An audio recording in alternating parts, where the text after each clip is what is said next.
Hello बच्चों, क्या हाल चाल। तो बच्चों बहुत अच्छे होंगे। तो जैसा कि आप लोगों के पेपर चल रहे हैं इस बार, तो अगला जो पेपर है आपका वो साइंस का पेपर है। और साइंस का पेपर जो है बहुत अच्छे से तैयारी करें, है ना। धुआंधार जाना चाहिए, बिल्कुल बहुत अच्छा, क्योंकि पूरी साल लगभग आपने बहुत अच्छे से तैयारी की है। तो ये लास्ट मोमेंट है, कुछ समय रह गया है कि अब समझ आ रहा है क्या पढ़ें कैसे पढ़ें। तो आज इसी टॉपिक पर हम वीडियो बनाने आए हैं।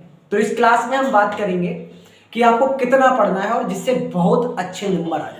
लगभग पढ़ाई तो सब कर रखी है आप लोगों ने, बस आपको रिवाइज करना है। तो क्या क्या रिवाइज करना है, क्या क्या पेपर में आएगा, कैसे क्वेश्चंस पूछे जाएंगे, किस तरह से क्वेश्चंस आएंगे, तो वो सारी बातें जो है हम इस वीडियो में बात करने वाले हैं कि कौन सा क्वेश्चन पढ़े। जैसा कि आप देख पा रहे हो, लिखा ना आपकी बार 95 पार। तो मैं जो क्वेश्चन बता रहा हूं इन्हीं क्वेश्चंस को आप पढ़ लो तो आसानी से पूरा पेपर मिल जाएगा आपको। इससे बाहर कुछ नहीं जाने वाला है। तो इस वीडियो में लास्ट तक बने रहें।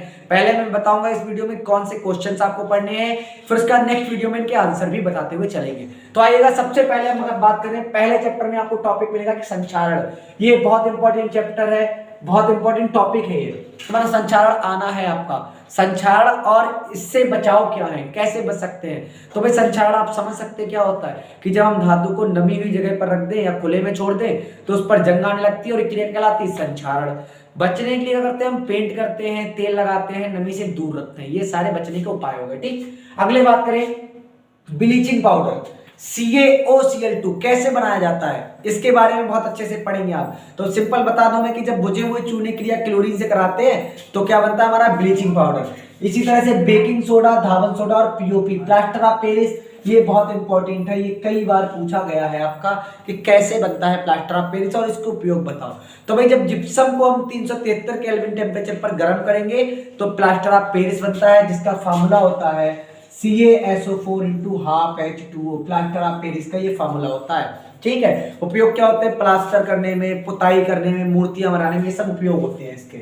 इसे बहुत अच्छे से पढ़ोगे सेकंड चैप्टर में। ये थर्ड चैप्टर में सक्रियता श्रेणी या विद्युत रासायनिक श्रेणी, तो इसे पढ़ेंगे हम। क्या होती है कि जब धातुओं को उनके घटती क्रियाशीलता के क्रम में रखते हैं तो श्रेणी प्राप्त होती है जो कहलाती है सक्रियता श्रेणी। से देख लोगे आप इसके प्रयोग। और एस का सांद्रण देख लोगे आप एक बार, जिसमें दो विधियां हैं, एक फेल्डमैन विधि और एक पृथक्करण विधि। ठीक है, चुंबकीय पृथक्करण विधि।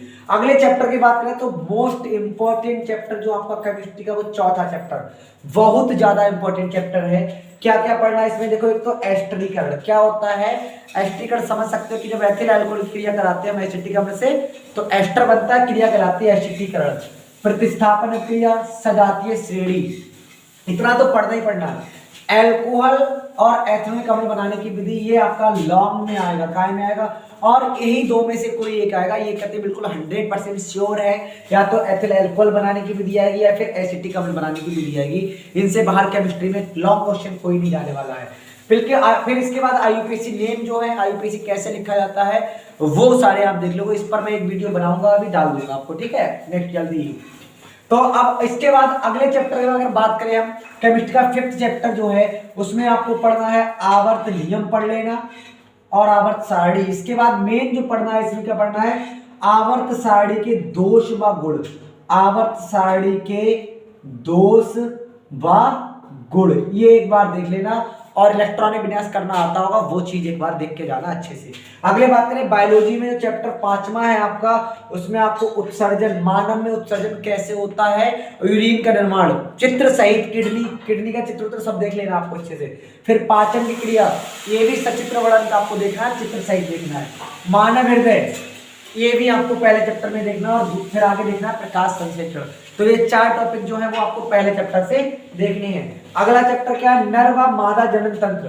ठीक, नर व मादा जनन तंत्र सचित्र वर्णन आप देख के जाएंगे, आता है कई बार। और उससे इंपॉर्टेंट पुष्पी पौधों में जनन या पुष्प के रुधिर काट की संरचना, बहुत इंपॉर्टेंट, वेरी इंपॉर्टेंट क्वेश्चन है। ये वाला आपको पेपर में मिलेगा, ऐसे ही रखा हुआ मिलेगा, ये मान के चलिए आप। अगला आप बात करें बायोलॉजी के अगले चैप्टर में होंगे मेंडल के 3 नियम। मेंडल थे, उन्हें 3 नियम जो थे, प्रभाविता का नियम, पृथक्करण का नियम और स्वतंत्र विवरण का नियम, ये आ सकते हैं आपके। गुणसूत्र ये तो आने वाला ही है, मोस्ट इंपॉर्टेंट है, मतलब ये आएगा ही आएगा। गुणसूत्र से आप क्या समझते हैं, या लिंग गुणसूत्र से आप क्या समझते हैं, मानव में लिंग निर्धारण समझाइए, तो ये वाला तो आपको आना ही आना है। फिर इसी चैप्टर में जैव विकास। आगे बात करें तो ये फिजिक्स के चैप्टर, लेकिन बायोलॉजी में आता है पारितंत्र, वन संरक्षण क्यों आवश्यक है, सौर कुकर क्या होता है, ये वाला क्वेश्चन आपका बायोलॉजी में आ सकता है। अब बात करें अगर हम फिजिक्स में, तो प्रकाश का अपवर्तन परावर्तन के नियम अच्छे से देख के जाना। अवतल दर्पण उत्तल लेंस द्वारा प्रतिबिंब का बनना, प्रतिबिंब कैसे बनता है अवतल दर्पण में और उत्तल लेंस में कैसे बनता है, ये वाला इस बार 4 नंबर में क्वेश्चन पूछ सकता है। एक बात और बता दें आपको, शॉर्ट क्वेश्चन आपके 4 नंबर में और लॉन्ग क्वेश्चन कितने नंबर में पूछे जाएंगे, 6 नंबर पे। इस पे मैंने एक वीडियो बनाई हुई है, डिस्क्रिप्शन में डाल देंगे, उसमें पूरा पेपर समझाया है कि पेपर का पैटर्न कैसा होगा, किस तरह से क्वेश्चन पूछे जाएंगे और कौन कौन से क्वेश्चन पूछे जाएंगे, वो सारी बातें हम डिस्क्रिप्शन में लिंक डाल देंगे, आप देख लेना उसे। दूर दृष्टि दोष और निकट दृष्टि दोष, ये आपको देख के जाना बहुत अच्छे से। वर्ण विक्षेपण, भाई 7 रंगों वाला है जो, फिर विकिरण, ये चीजें देखनी है आपको। इसके बाद अगले चैप्टर में विद्युत विभव, विद्युत विभवांतर, विद्युत धारा, ओम का नियम, श्रेणी और समांतर क्रम, ये इस बार के लिए बहुत इंपॉर्टेंट है। श्रेणी क्रम से हो जाना, समांतर क्रम से हो जाना, आप देख के जाना। प्रतिरोधों का, जिसमें प्रूफ होके आपका आता है व्यंजक R बराबर R1 plus R2 plus R3 और समांतर के लिए 1/R बराबर 1/R1 plus 1/R2 plus 1/R3। अगले बात करें फ्लेमिंग के दाएं हाथ का नियम और बाएं हाथ का नियम। विद्युत मोटर, ये तो आपका लॉन्ग जो है वो रखा हुआ ही मिलेगा, 6 नंबर का विद्युत मोटर और जनरेटर यही मिलेगा। और एक बात, आल न्यूमेरिकल फर्स्ट सेकंड और थर्ड चैप्टर के न्यूमेरिकल बहुत अच्छे से पढ़ के जाना, ये लॉन्ग में भी आ सकता है। और इतना आपको बस ये एक बार आप स्क्रीनशॉट ले लिए, मैं हट जा रहा हूँ, इसका स्क्रीनशॉट ले लीजिए, आप लोग ले लिया होगा। तो ये सारे क्वेश्चन आपको पढ़ने हैं, इतना पढ़ लो बस, आपको पूरा पेपर मिल जाएगा, इससे बाहर कुछ भी नहीं जाने वाला। ये मान के चलिए कि इतना पढ़ लो आप, अभी टाइम है आपके पास 1-2 दिन का, 2 दिन में इतना पढ़ सकते हो। और इन सारे टॉपिक्स पर हम कल नहीं बल्कि इसके जस्ट बाद हम वीडियो अपलोड कर देंगे, इन सारे टॉपिक्स को समझा देंगे कि कौन सा कैसे लिखना है और सारे सॉल्यूशन हम बता देंगे, ठीक है। न्यूमेरिकल भी हम 2-4 जो है वो सॉल्यूशन में करा देंगे। तो ये सारे टॉपिक आप एक बार नोट कर ले, इनके सारे सॉल्यूशन हम आपको मिल रहे हैं, जितने उतने पढ़ लो, बाकी फिर भी हम सारे सॉल्यूशन आपको करा देंगे, कोई टेंशन लेने की जरूरत नहीं है, कोई समस्या नहीं होने वाली है। साइंस का पेपर बहुत अच्छा जाएगा, हमारे साथ लगातार जुड़े रहें। और सबसे पहली चीज भाई, इस वीडियो को अपने दोस्तों के साथ जरूर शेयर कर दें ताकि उन्हें पता लग सके कि इंपॉर्टेंट क्वेश्चंस क्या हैं और इनके सॉल्यूशन जो हैं वो हम बहुत जल्दी आपको बताने वाले हैं। तो भाई इसीलिए वीडियो को लाइक जरूर करें और हमारे चैनल को सब्सक्राइब जरूर करें, और सब्सक्राइब करने के बाद बेल आइकन दबा लें, जैसे ही वीडियो अपलोड करेंगे आपके पास नोटिफिकेशन पहुंच जाएगा। और भाई साथियों, बहुत अच्छे से पेपर करें, ढंग से पेपर करके आए। सबसे मेन चीज क्या है कि पेपर में क्वेश्चन छोड़ने नहीं है, सारे क्वेश्चन अटेम्प्ट करके आए, साफ साफ लिख के आए। लिखने का तरीका बता चुका हूं मैं पहले भी कि हमेशा आंसर नंबर बीच में डाला करें, प्रश्नोत्तर नंबर 1, प्रश्नोत्तर नंबर 2, इस तरह से लिख के आए, साफ साफ लिख के आना है।